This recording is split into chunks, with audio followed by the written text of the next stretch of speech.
सनातन इतिहास के सर्वाधिक आयु वाले पात्रों में से एक, जिनको समय यात्रा यानी टाइम ट्रैवल करने का वरदान प्राप्त हुआ है, वह है काकभुशुंडी जी। उनमें समय में आगे और पीछे जाने की क्षमता थी। इसी कारण से उन्होंने रामायण को 11 बार और महाभारत को 16 बार होते हुए देखा, जिनमें घटनाएं और परिणाम अलग अलग थे। इनका रूप और आकार काग यानी कौवे के समान है। काकभुशुंडी जी का वर्णन वाल्मीकि रामायण और तुलसीदास जी के रामचरितमानस में आता है।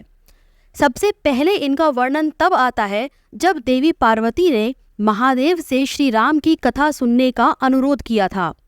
माता के अनुरोध पर भगवान शिव उन्हें एकांत में राम कथा विस्तार से सुनाने लगे।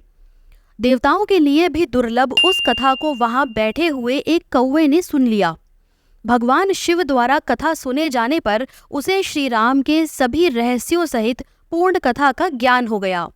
वही कौवा आगे चलकर काकभुशुंडी के रूप में जन्मा। काकभुशुंडी जी श्री राम के अनन्य भक्त थे। वे नित्य वृक्ष के नीचे राम कथा का वाचन करते थे, जिससे सुनने के लिए ऋषि मुनि दूर दूर से आते थे।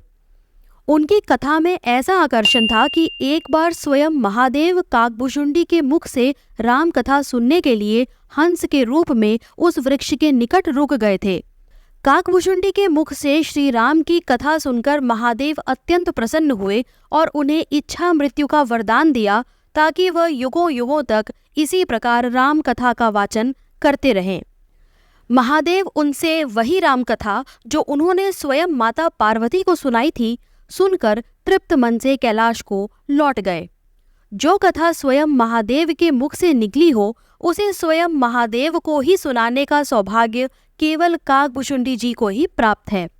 इनके जन्म के विषय में एक कथा है कि श्री राम के जन्म से एक कल्प पहले इनका जन्म अयोध्या में ही हुआ था।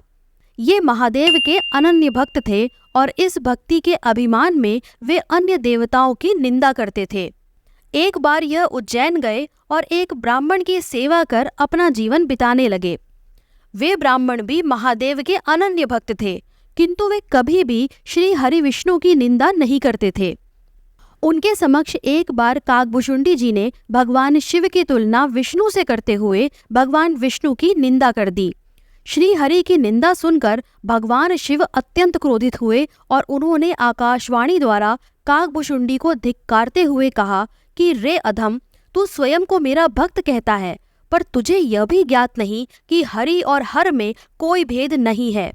तूने नारायण की निंदा करके मेरी भक्ति को कलंकित किया है, इसलिए तू 1000 अधम योनियों में जन्म लेकर भटकता रहेगा। महादेव का रौद्र रूप देखकर काकभुशुंडी जी उनसे दया की याचना करने लगे। तब उस ब्राह्मण ने भी द्रवित होकर महादेव से उसे क्षमा करने की प्रार्थना की। इस पर महादेव ने कहा कि मेरा श्राप तो निष्फल नहीं हो सकता, इसलिए निश्चित ही इसे 1000 जन्म लेने पड़ेंगे, लेकिन मैं ऐसा आशीर्वाद देता हूँ कि मृत्यु का जो कष्ट होता है वो इसे नहीं होगा। साथ ही इसे अपने प्रत्येक जन्म का स्मरण रहेगा और इसका ज्ञान कभी क्षीण नहीं होगा। अपने अंतिम जन्म में इसे श्री राम की अनन्य भक्ति प्राप्त होगी।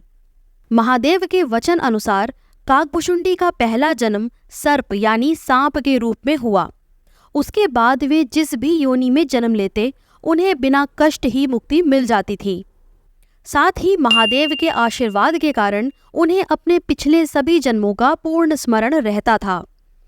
इसी प्रकार वह एक के बाद एक जन्म लेते रहे और 1000वें जन्म में वे एक ब्राह्मण के रूप में जन्मे। उस जन्म में वे आत्मज्ञान लेने महर्षि लोमश के पास पहुंचे। जब महर्षि लोमश उन्हें ज्ञान की बातें बताने लगे तो वे बात बात पर उन्हें टोक रहे थे। इससे रुष्ट होकर लोमश ऋषि ने कहा, रे मूर्ख, तू क्या कौवे की भांति बात बात पर कांव कांव करता है? तू तो मनुष्य होने के योग्य ही नहीं है, इसलिए जा, तू कौवे का ही जीवन व्यतीत कर। उनके श्राप से काकभुशुंडी तत्काल कौवा बन गए। यह देखकर लोमश ऋषि को अपने क्रोध पर पश्चाताप हुआ। तब तक कौवे का रूप धर चुके काकभुशुंडी जी ने कहा, हे मुनिवर, आप दुखी न हो। आप जैसे महात्मा का श्राप भी मेरे लिए वरदान है। मुझे विश्वास है कि इस काग रूप में भी मेरा भला ही होगा।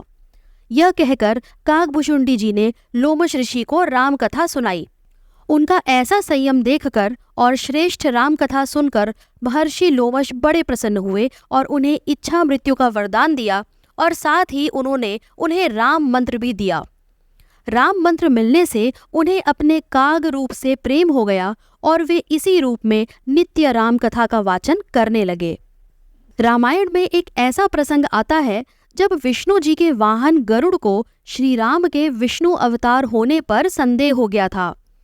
जब श्री राम की सेना ने लंका पर आक्रमण किया और राम रावण युद्ध शुरू हुआ तो एक समय रावण के पुत्र मेघनाद ने श्री राम और लक्ष्मण को नागपाश में बांध दिया था, जिससे राम और लक्ष्मण मूर्छित हो गए थे।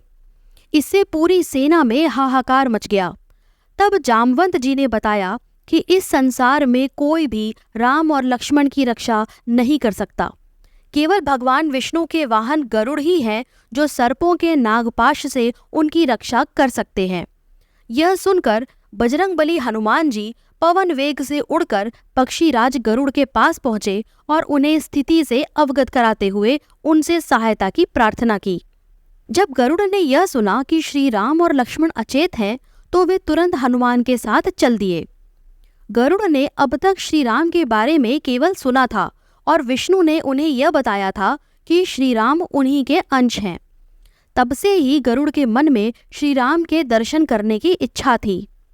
लेकिन जब गरुड़ रणभूमि में पहुंचे तो उन्होंने श्री राम और लक्ष्मण को एक साधारण मानव की भांति नागपाश में बंधे हुए देखा तो वे बड़े हैरान हुए कि जिन्हें भगवान विष्णु का अवतार कहा जाता है वो कैसे साधारण नागपाश में बंधे अचेत पड़े हुए हैं। गरुड़ ने नागपाश को काटकर उन दोनों भाइयों की रक्षा की। श्री राम ने गरुड़ का आभार प्रकट करते हुए कहा कि हे पक्षीराज, आपने हम दोनों भाइयों के प्राणों की रक्षा की है। मैं आपको सादर नमन करता हूँ। विष्णु अवतार श्री राम को इस प्रकार बोलते देखकर गरुड़ को पुनः आश्चर्य हुआ। वे अपनी शंका का समाधान श्री राम से ही करना चाहते थे, किंतु उन्होंने संकोचवश कुछ कहा नहीं और उन्हें प्रणाम करके वापस लौट गए। किंतु उनके मन में यह शंका उत्पन्न हो चुकी थी कि क्या सचमुच श्री राम भगवान विष्णु के अवतार हैं या यह सब केवल एक किंवदंती है। अपनी शंका का समाधान करने के लिए गरुड़ सबसे पहले देवर्षि नारद के पास पहुंचे, किंतु उन्होंने गरुड़ को परमपिता ब्रह्मा के पास जाने की सलाह दे दी। जब गरुड़ ब्रह्मदेव के पास पहुंचे तो उन्होंने गरुड़ को महादेव के पास भेज दिया। इसके बाद जब गरुड़ महादेव के पास पहुंचे तो भगवान शिव ने गरुड़ से उनकी शंका पूछी। गरुड़ ने कहा कि श्री राम को एक साधारण मनुष्य की तरह नागपाश में बंधे देखकर मेरे मन में शंका उत्पन्न हो गई है कि क्या वास्तव में श्री राम मेरे प्रभु नारायण के अवतार हैं, जिनके केवल संकल्प मात्र से ही सृष्टि का आरंभ और अंत हो सकता है। उस भगवान विष्णु के अवतार कहे जाने वाले श्री राम को मेरी सहायता की आवश्यकता क्यों पड़ गई। इस पर महादेव ने कहा, तुम्हारी शंका का समाधान मैं कर सकता हूँ, किंतु मेरी इच्छा है कि तुम पृथ्वी पर जाकर मेरे भक्त काकभुशुंडी से मिलो। वो निश्चित ही तुम्हारे संदेह का निवारण करेगा। यह सुनकर गरुड़ पृथ्वी पर मौजूद काकभुशुंडी जी के पास पहुंचे, जो एक वृक्ष के नीचे राम कथा कह रहे थे। दूर दूर से आए हुए विद्वान और महर्षि उनकी कथा सुन रहे थे। गरुड़ भी वही प्रतीक्षा करने लगे। जब कथा समाप्त हुई तो काकभुशुंडी जी ने गरुड़ को देखा और उनका स्वागत करते हुए कहा कि कितने सौभाग्य की बात है कि मेरे प्रभु नारायण के सेवक महाबली गरुड़ मेरी कुटिया में आए हैं। आप तो हमारे राजा हैं, अतः कहिए कि मैं किस प्रकार आपकी सहायता कर सकता हूँ। तब गरुड़ ने उन्हें अपना संदेह बताया, जिसे सुनकर काकभुशुंडी ने कहा कि हे पक्षीराज, मैं आपको श्री राम का वो रहस्य बताता हूँ जिसे स्वयं महादेव ने देवी पार्वती को बताया था और मैंने उस ज्ञान को सुना था। श्री राम निसंदेह ही श्री हरि के अंश हैं। लंकापति रावण जिसके अत्याचारों से पृथ्वी त्रस्त है, उसी के वध के लिए नारायण श्री राम के रूप में जन्मे हैं। रावण की मृत्यु नारायण के अवतार के द्वारा ही संभव थी, इसी कारण श्री राम का आगमन हुआ है। यह सत्य है कि श्री राम भी भगवान विष्णु की भांति केवल संकल्प मात्र से रावण का विनाश कर सकते हैं, किंतु वह मर्यादा पुरुषोत्तम के रूप में जन्मे हैं, इसलिए वे पृथ्वी पर एक आम मानव की भांति हर गुणों और अवगुणों से युक्त हैं।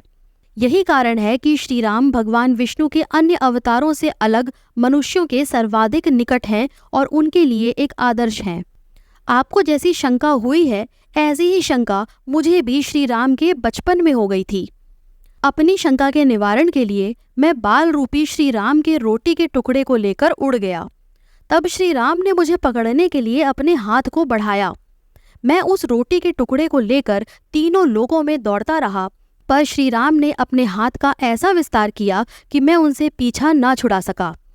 तब मुझे विश्वास हो गया कि श्री राम ही भगवान विष्णु के अवतार हैं। इसलिए हे पक्षीराज गरुड़, जो आपने उन्हें युद्ध में अचेत पड़ा हुआ देखा, वह उन्हीं की लीला है, क्योंकि उनकी इच्छा के बिना कोई भी उन्हें परास्त नहीं कर सकता। और जहाँ तक लक्ष्मण की बात है, तो वो भी निश्चय ही शेषनाग के अवतार हैं, किंतु वे भगवान विष्णु के भक्त हैं और मानव रूप में भी वे अपने प्रभु श्री राम का ही अनुसरण कर रहे हैं। इस प्रकार श्री राम का रहस्य जानकर और काकभुशुंडी जी द्वारा समझाए जाने पर गरुड़ का भ्रम दूर हुआ और उन्हें अपनी भूल का एहसास हो गया। उन्होंने मन ही मन श्री राम से क्षमा मांगी और श्री विष्णु के धाम लौट गए।